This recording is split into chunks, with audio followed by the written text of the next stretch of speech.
جی بسم اللہ الرحمن الرحیم نحمدہ ونصلی علی رسول الکریم۔ جی الحمدللہ۔ کیسے ہیں دوستو، آپ ٹھیک ہیں؟ جی ماشاءاللہ، آج میں آپ کو کچھ ایسی معلومات بتانے جا رہا ہوں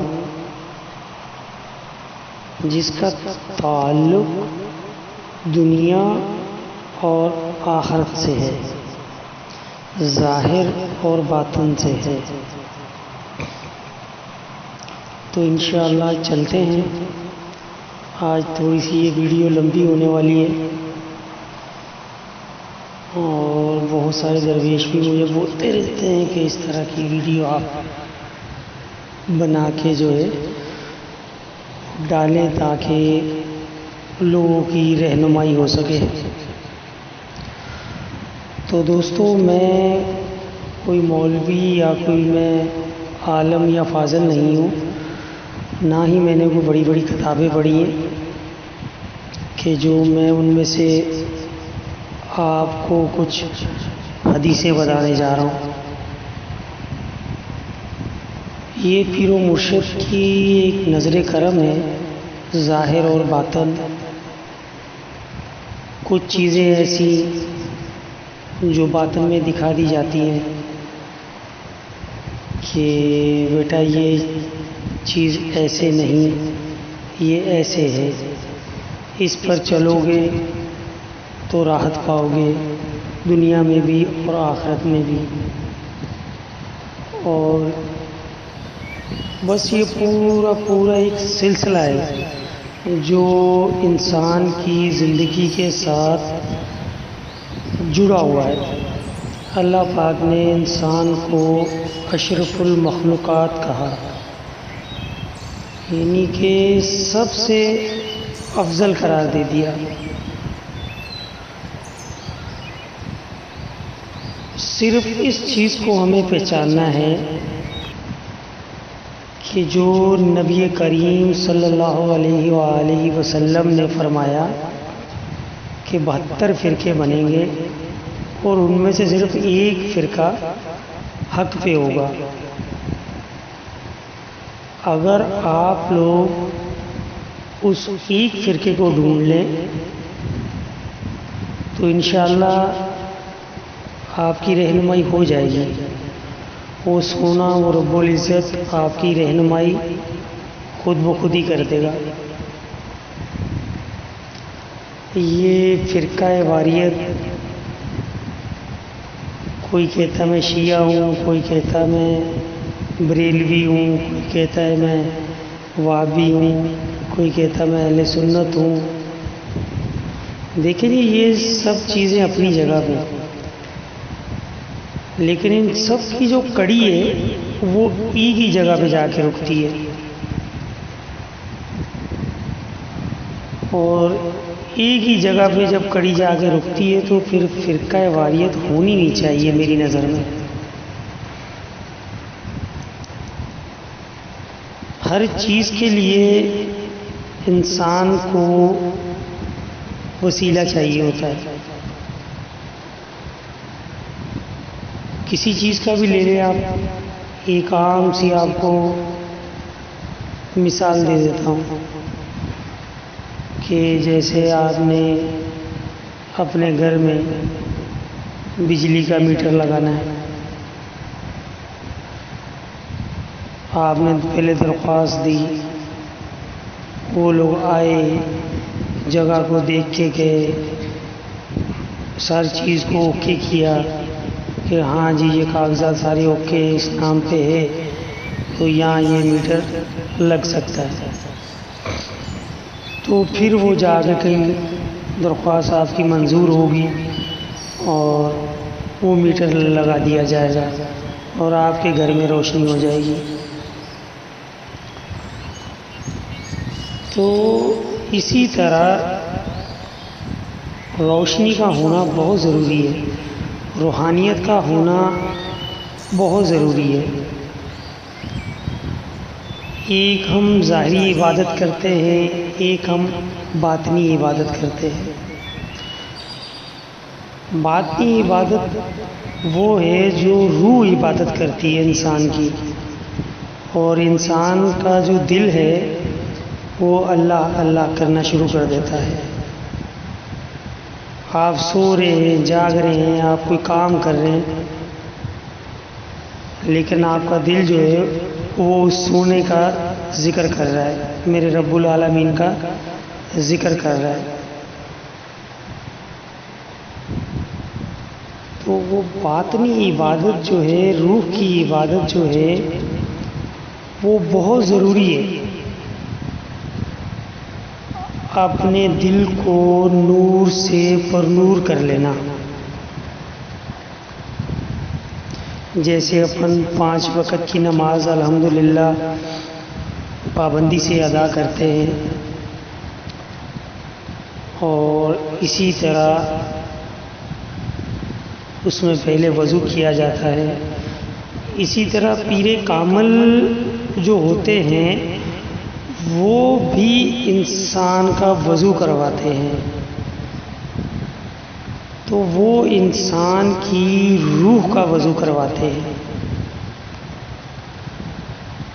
کچھ میرے بہن بھائیوں کو نہیں پتہ ہوگا کہ روح کا وضو کیا ہوتا ہے، تو میں تھوڑی سی تصدیق کر دیتا ہوں آپ کو کہ روح کا وضو یہ ہے کہ پیر کامل جو ہے وہ انسان کے آنکھوں کا وضو کروا دیتے ہیں تاکہ وہ برا دیکھ نہ پائیں، وہ انسان کے ہاتھوں کا وضو کروا دیتے ہیں کہ وہ ان ہاتھوں سے کسی کو نقصان نہ پہنچا پائیں،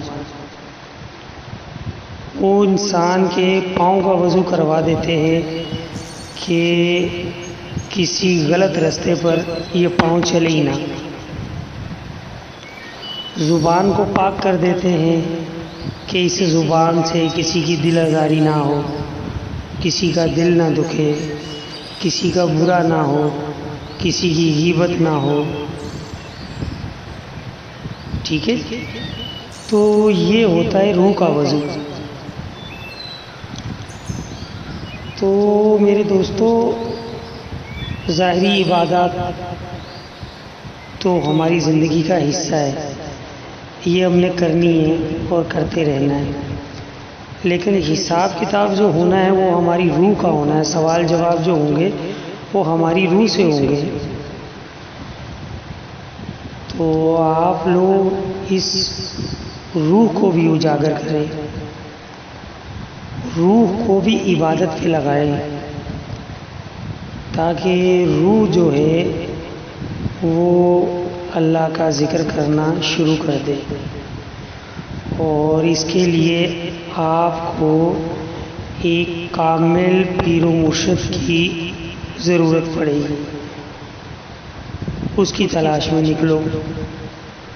جب کامل پیر و مرشد آپ کو مل جائیں گے تو انشاءاللہ محمد و آل محمد کے صدقے آپ لوگوں کی رہنمائی ہو جائے گی، آپ لوگوں کے 14 طبق روشن ہو جائیں گے۔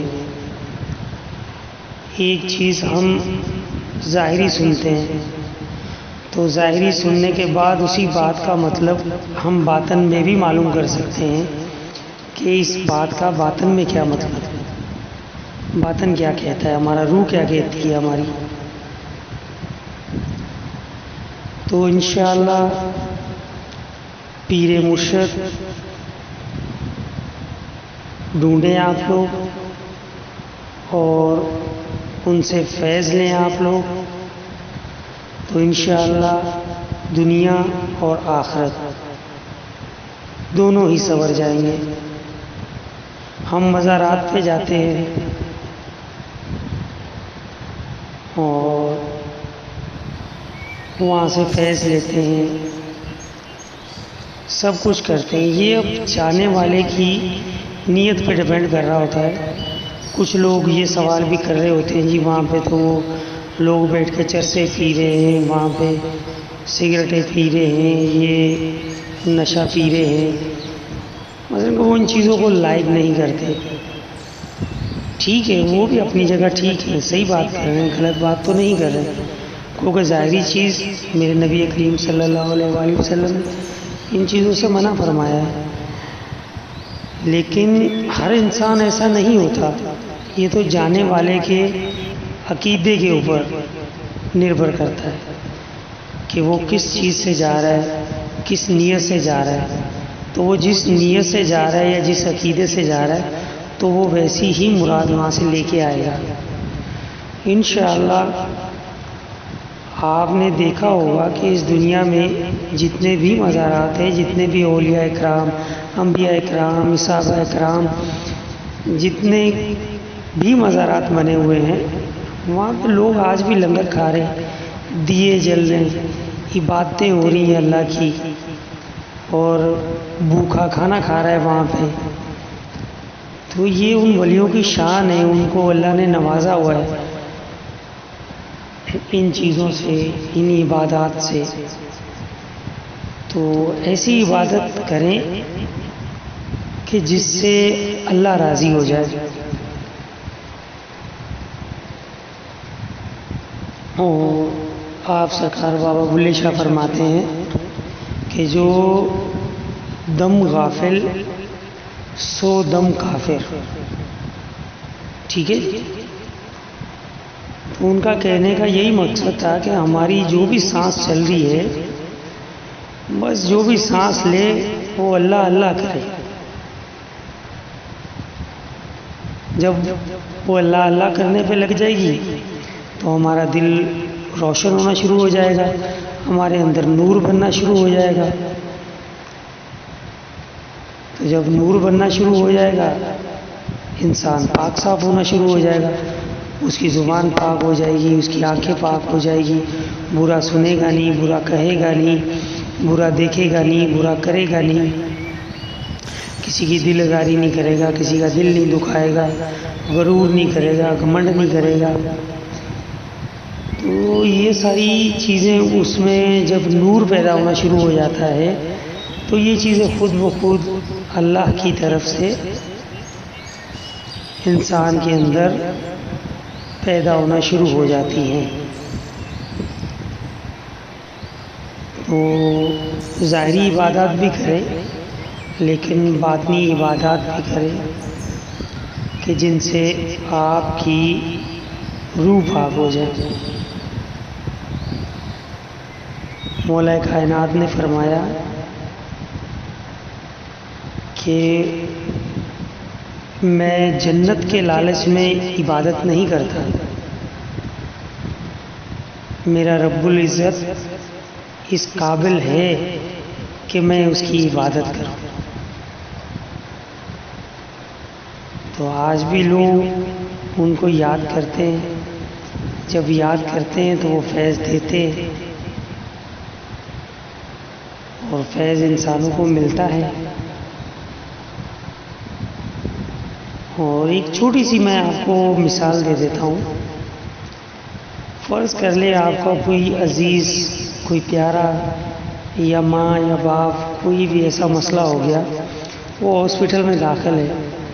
اب ہاسپٹل والے نے آپ سے تقاضا کر دیا جی کہ اتنے پیسے لا کے جمع کرا دو اور میں ان کا ٹریٹمنٹ شروع کرتا ہوں، اور آپ کے پاس اتنا پیسہ نہیں ہے.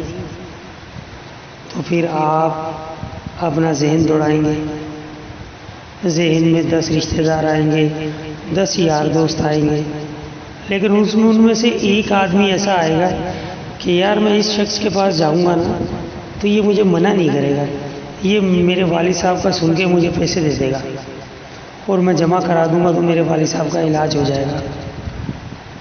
تو آپ اس کے پاس جاتے ہیں، اس نیت سے جاتے ہیں، سچے دل سے جاتے ہیں کہ یار یہ شخص مجھے یہ پیسہ دے دے گا. تو جب آپ یہ نیت کر کے جاتے ہیں سچے دل کے ساتھ، تو اب وہ میرے رب نے تو سن لیا، کیونکہ میرے رب نے تو کہا نا کہ میں شارک سے بھی زیادہ قریب ہوں، اس نے تو سن لیا. تو جب آپ ان کے پاس جانے لگتے ہیں تو وہ فرشتوں کو حکم دیتے ہیں کہ جاؤ یہ اس سے حاجت مانگنے جا رہا ہے اور اس کی حاجت پوری کرواؤ، اس کے دل میں رحم ڈال دو کہ یہ جیسے اس سے سوال کرے اور یہ اس کا وہ سوال پورا کر دے۔ ٹھیک ہے جی؟ تو جب آپ جاتے ہیں تو آپ کی وہ حاجت پوری ہو جاتی ہے، وہ شخص آپ کو پیسے دے دیتا ہے، آپ وہ لیتے ہیں، ہاسپٹل میں جمع کر دیتے ہیں، آپ کے والد صاحب کا ٹریٹمنٹ ہو جاتا ہے، ہفتے 10 دن کے بعد وہ گھر آ جاتے ہیں، تو آپ اللہ پاک کا شکر ادا کرتے ہیں۔ تو شکر ادا اس کا بھی کرے جس کے دل میں اللہ پاک نے رحم ڈال دیا، اس کی اجازت کے بغیر آپ کی حاجت روائی نہیں ہوئی، جانا ایک انسان کے پاس ہی پڑا آپ کو۔ تو میرے دوستو، بے شک میرا رب بہت بڑا غفور و رحیم ہے، لیکن انسان اشرف المخلوقات ہے۔ اپنی اصلاح کرو، اپنے دل کی اصلاح کرو، اپنے آپ کو پہچانو کہ اللہ تعالیٰ نے ہمیں اس دنیا میں کیوں بھیجا، کس لیے بھیجا۔ صرف اس لیے نہیں بھیجا کہ ہم نے شادی کر لینی ہے، بچے ہو جانے ہیں، پھر ان کے لیے نوکری کرنی ہے، اور یہ سب حقوق ہے، یہ ہم نے پورے کرنے ہی کرنے ہیں، لیکن کچھ اس رب العزت کے بھی حقوق ہیں جو ہم نے پورے کرنے ہیں۔